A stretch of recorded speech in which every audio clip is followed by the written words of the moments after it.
चाहे जो कुछ भी हो जाए था, हम निषाद को पुनः सुरक्षित द्वारका में ले आएंगे। श्री राधा, श्री कृष्ण, शीघ्र चलिए, आ रहे, शाम को कुछ हो रहा है, कुछ भयानक, कुछ बहुत पीड़ादायक हो रहा है।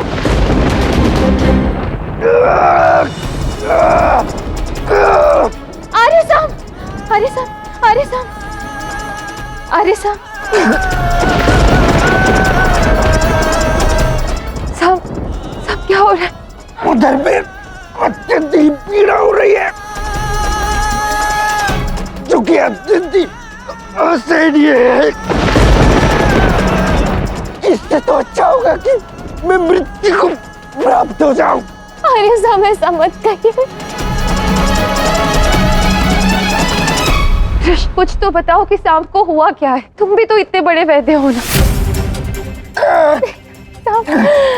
मैं ऋषि दुर्वासा तुझे श्राप देता हूँ, वो संतान तेरे शरीर से उत्पन्न होगी। शाम के लक्षण देख के ऐसा प्रतीत होता है जैसे शाम को प्रसाव की पीड़ा हो रही है। ये अवश्य ही महर्षि दुर्वासा के श्राप का परिणाम है।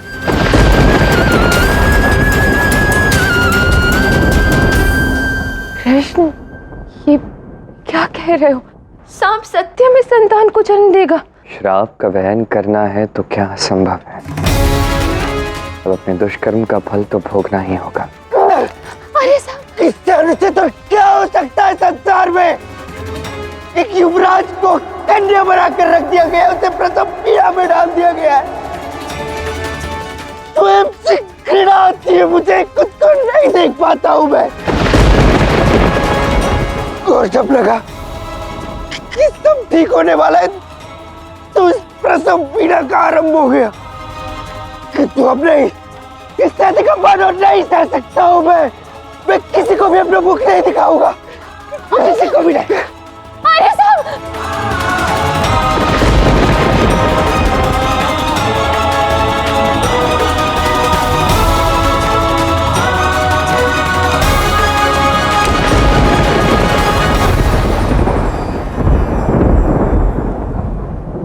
साम, साम द्वार खोलो। साम, तुम्हें मेरी सौगंध है, द्वार खोलो। देखो देखो, हम सब मिलकर कोई ना कोई उपाय ढूंढ लेंगे, सब ठीक होगा। साम, एक बार द्वार खोल दो। अरे साम, कृपा करके दरवाजा खोलिए ना।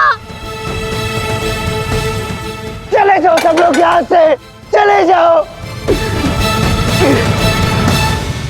अब ना मैं किसी का पुत्र हूँ और ना ही मैं किसी का पति हूँ।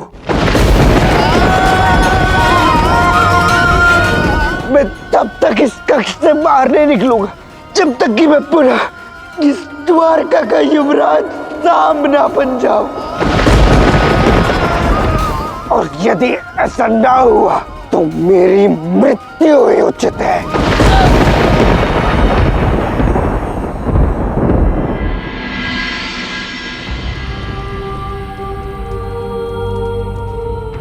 ये है महाराज शाल्व का प्रमुख अतिथि कक्ष। यहाँ की सभी सुविधाएं अब आपकी हैं। आप जो चाहें हम आपके समक्ष प्रस्तुत कर देंगे। शाल्व के प्रमुख अतिथि कक्ष में कोई रस नहीं, कोई शोभा नहीं। ये कैसे कह रहे हैं आप युवराज निषाद? ये मैं इसीलिए कह रहा हूँ क्योंकि अतिथि का सर्वप्रथम स्वागत मधुर रस से किया जाता है, अर्थात भोजन। और यदि कक्ष में भोजन ही ना हो तो वो स्वागत मिथ्या है। हम आपका भोजन अभी लेकर आते हैं।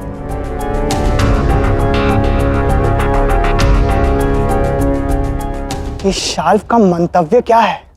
शत्रु होकर भी ये मेरी इतनी सेवा क्यों कर रहा है?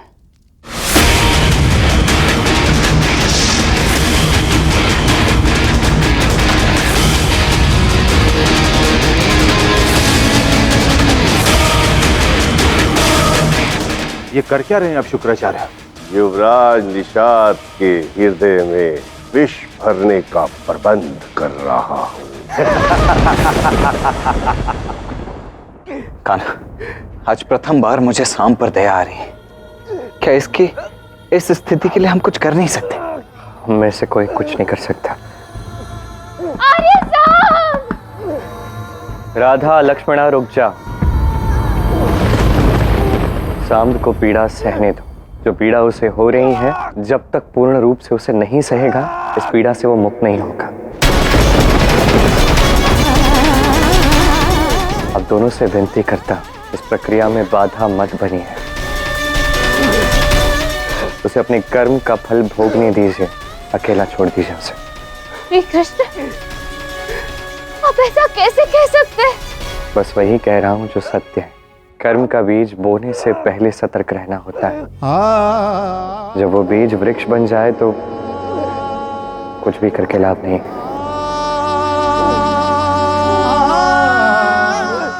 अरे सांब, दरवाजा खोलिए। लक्ष्मणा, लक्ष्मणा, ऐसे रोने से क्या होगा? हम मिलकर कोई ना कोई उपाय ढूंढते हैं ना। आप हमें सांत्वना मत दीजिए।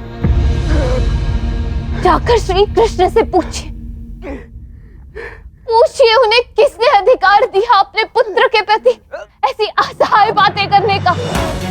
आर्य सांब को सत्य की नहीं, सहायता की आवश्यकता है।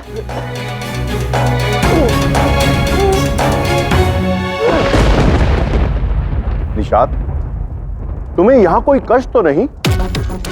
आशा करता हूँ कि मेरा अतिथि कक्ष और मेरी सेविकाएं सब आपको प्रिय लगी होंगी। इतना स्वागत, इतनी सेवा। प्रतीत होता है कि आप मेरे काका श्री कृष्ण और पिता बलराम से अत्यधिक भयभीत हैं। अन्यथा एक शत्रु पुत्र की इतनी आवभगत तो केवल एक मूर्ख इंसान ही कर सकता है।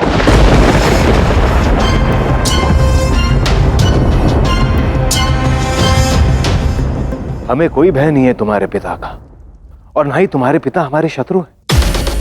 शत्रु तो हमारा कृष्ण है। तुम्हारे पिता पर तो हमें दया आती है, बड़ी करुणा आती है बलराम पे। करुणा? क्यों? अब ये किस प्रकार का नया नाटक है? पिता बलराम यदि आपको देख भी लेना तो आपके प्राण हर लेंगे वो, और आप उन पर दया कर रहे हैं? हाँ, मैं सब समझता हूँ। पहले थोड़ा भोजन तो कर लो, आओ।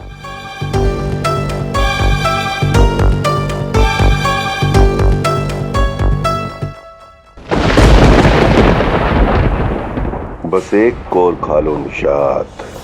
अंधकार को प्रवेश करने दो हृदय में, फिर देखना मैं क्या करता हूं।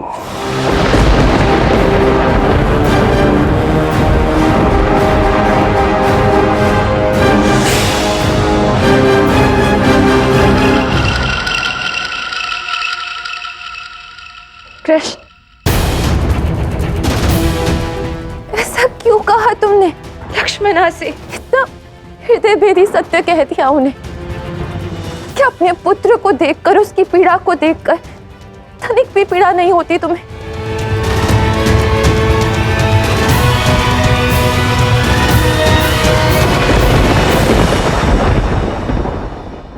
पीड़ा तो होती है। इस संसार में भला ऐसा कौन सा पिता है जो अपनी संतान को इस अवस्था में देख के भी उसे पीड़ा ना हो? सामने भले ही कितने भी दुष्कर्म क्यों न किए हों,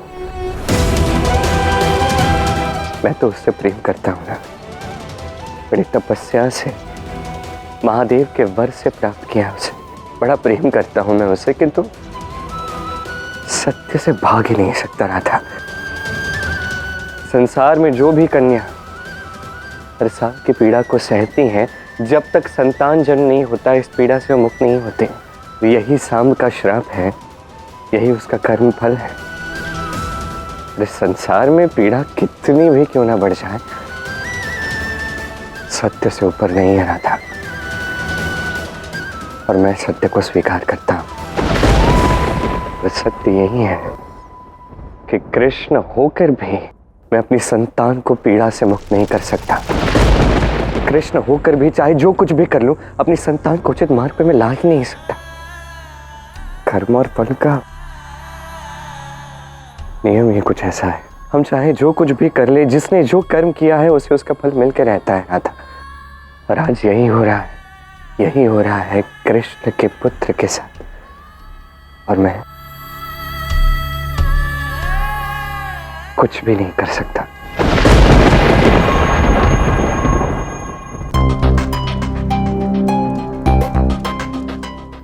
है ये सब?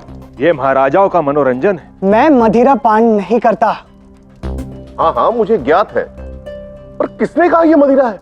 ये सोमरस है जिसे देवता भी ग्रहण करते हैं। मैं अपनी समस्त शक्ति से तुम्हारे लिए देवलोक से लाया हूं इसे।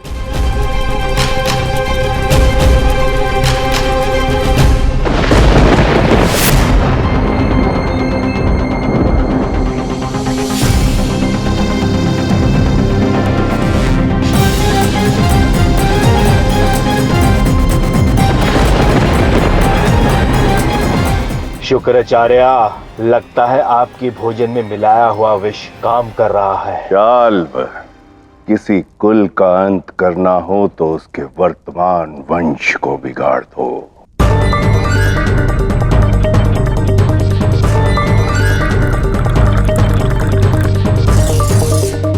ये कूटनीति है।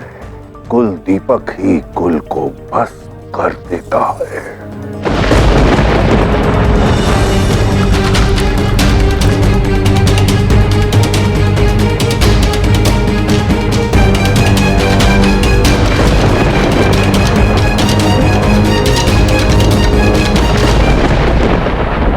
मैं ये सोच रहा हूँ कि मैंने इसे पहले क्यों ग्रहण नहीं किया।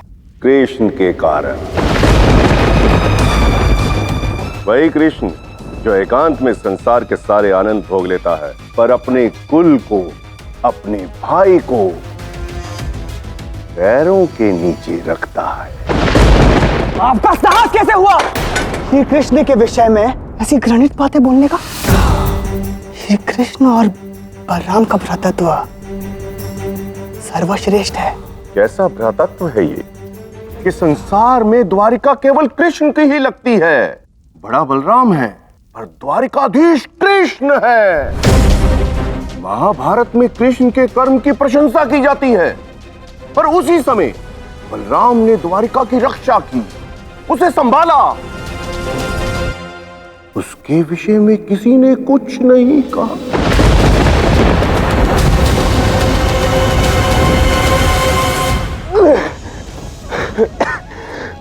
राधा, तुम कुछ तो करो, मेरे पुत्र की पीड़ा हरो राधा। संपत्ति, यदि इस शाम के स्थान पर ये पीड़ा मुझे होती तो मैं सह लेती ना, किंतु ये तो संभव ही नहीं है। आर्य शाम, दरवाजा खोलिए। आर्य शाम, बात सुनिए, मेरी बात सुनिए। अब सुनने के लिए रह क्या गया है? मेरा मान, मेरा अहंकार, मेरा अस्तित्व और यहाँ तक कि मेरा पौरुष भी नहीं रहा है। सब कुछ समाप्त हो गया है। मेरे कर्मों का फल मेरी ओर लौट कर आ रहा है। इसीलिए शीघ्र ही मेरी मृत्यु हो जाए, यही उचित है। नहीं, अरे शाम, शाम ऐसा मत करो। भगवान के लिए दरवाजा खोलो। ये क्या कह रहे हो? राधा, तुम श्री कृष्ण को कहो कि अपने पुत्र की पीड़ा हर ले। मेरे पुत्र की पीड़ा हर ले। कृष्ण तो निषाद को मुक्त कराने के लिए साथ से युद्ध करने जा रहे हैं। समस्त सेना सज्ज है।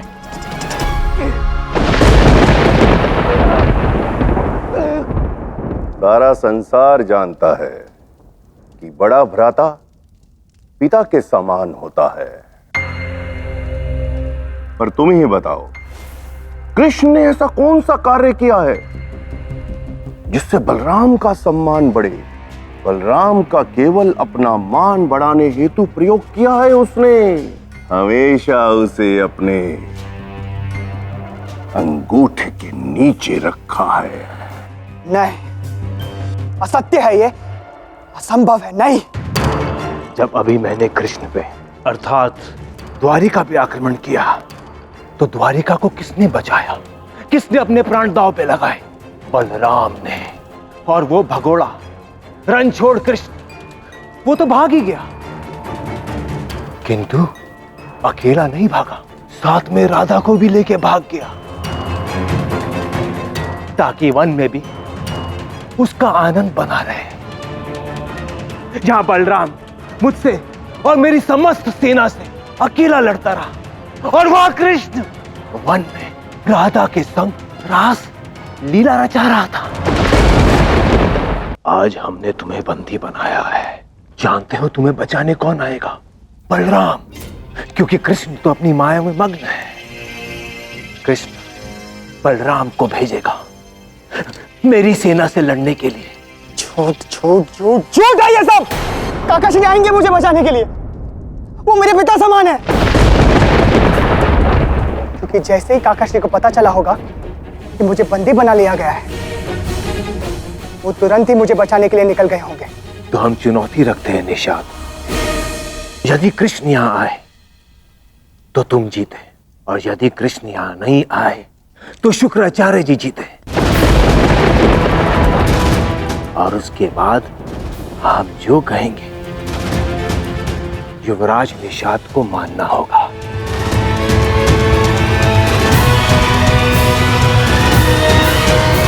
यदि काकाश्री मुझे बचाने नहीं आए तो आप लोग जो कहोगे वो मैं बलराम पुत्र निषाद मान लूंगा। मुझे तुम्हारी ये चुनौती स्वीकार है।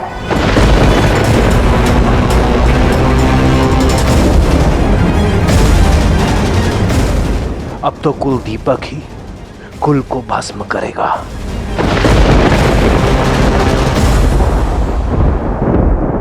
शुक्राचार्य, चुनौती तो दे दी आपके आत्मविश्वास को देखकर, परंतु ये आत्मविश्वास आया कहां से कि कृष्ण नहीं आएगा? इस अनंत आकाश में कई ग्रह होते हैं शाल्व, जिन्हें सब ज्ञात होता है। मुझे इनकी दशा बता रही है कि वो समय आरंभ हो चुका है जब कृष्ण के कुल पर गंधारी के श्राप। तुम्हें श्राप देती हूँ कृष्ण। जिस तरह तुमने मेरे पूरे कुल को आपस में लड़वाकर नष्ट कर दिया, ठीक उसी तरह सारा यदुवंश आपस में लड़कर समाप्त हो जाएगा। और उसके पुत्र पर दुर्वासा के श्राप का प्रभाव होगा। मैं ऋषि दुर्वासा तुझे श्राप देता हूँ। वो संतान तेरे शरीर से उत्पन्न होगी। पर इसका कृष्ण के आने से क्या संबंध है? दुर्वासा के श्राप के कारण सांब को प्रसव पीड़ा आरंभ हो गई होगी। ऐसे में कृष्ण का आना असंभव है।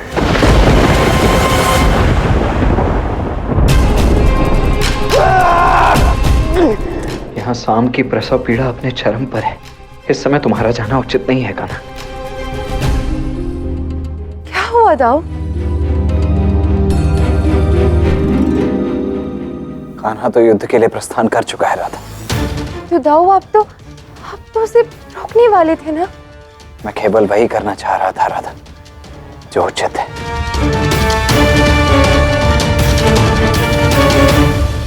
मुझे कान्हा को रोकना ही होगा, लौटाना होगा उसे।